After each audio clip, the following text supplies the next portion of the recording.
They say the most painful words aren't shouted, they're spoken like a fact. Maya Brooks learned that the moment a white senior leaned over her locker and whispered, "You're just a useless black girl."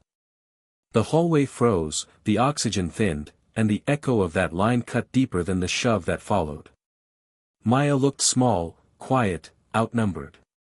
But the boy who mocked her had no idea what her silence meant. Or who taught her to use it. A single slam of a locker door starts our story. He called her a useless black girl, loud enough for the whole hallway to hear. The insult cracked through Jefferson High like a slap, echoing off the lockers while students froze in place. 16-year-old Maya Brooks stood alone in the center of it, books pressed to her chest, her breath tight like the air had suddenly thinned. She wasn't loud, she wasn't confrontational, just a quiet black girl who minded her own world. But today, someone decided her existence was a joke. "Say something," the white senior sneered, leaning in close. "Or is silence the only thing you people are good at?" The hallway went still. A storm was forming. The first shove came with the metallic clang of lockers.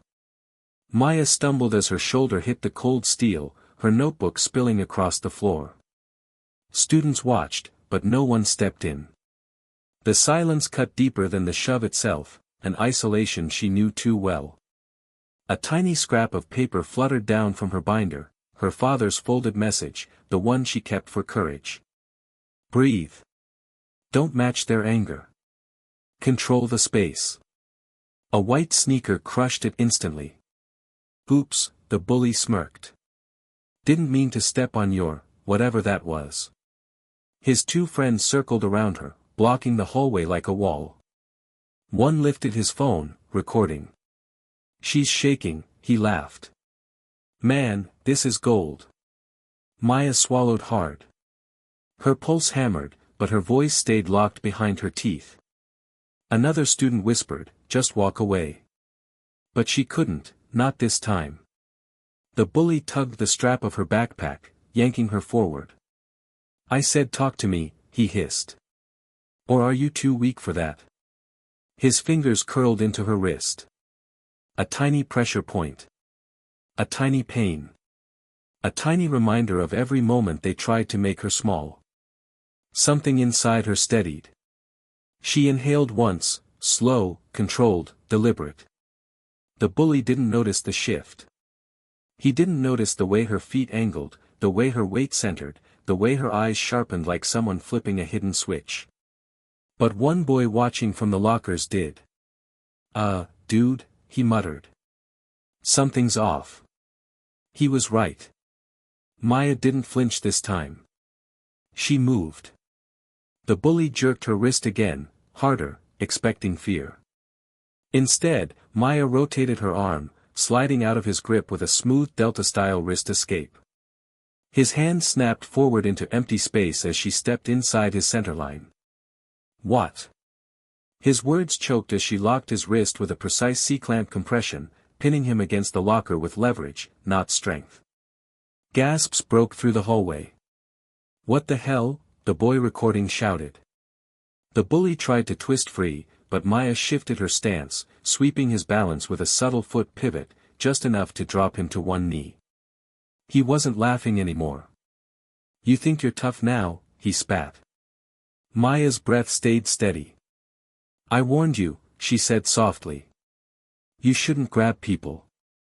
Then a deeper voice thundered. "Let go of my daughter." The hallway split like water around a stone. A tall black man strode forward, wearing civilian clothes, but carrying the unmistakable presence of someone forged by war. His eyes locked onto the bully. "You laid hands on the wrong kid." The bully tried to rise, but the man caught his wrist in one fluid motion. A clean, controlled delta force joint lock. A single second of pressure. Enough to humble. Not enough to harm. The hallway went silent. The bully froze, breath shaking, eyes wide. "You ever touch her again," Maya's father said quietly, "and you'll answer to Delta." The boy's friends backed away instantly, phones dropping to their sides. Teachers finally rushed in, but paused when they saw the man's stance, grounded, disciplined, unmistakably military. Maya released the bully's wrist and stepped back, her face calm again. Her father nodded once. "Good control," he murmured. "Just like I taught you." A teacher swallowed. "Yes, sir, who are you exactly?" He looked up. "United States Army. 1st Special Forces Operational Detachment Delta."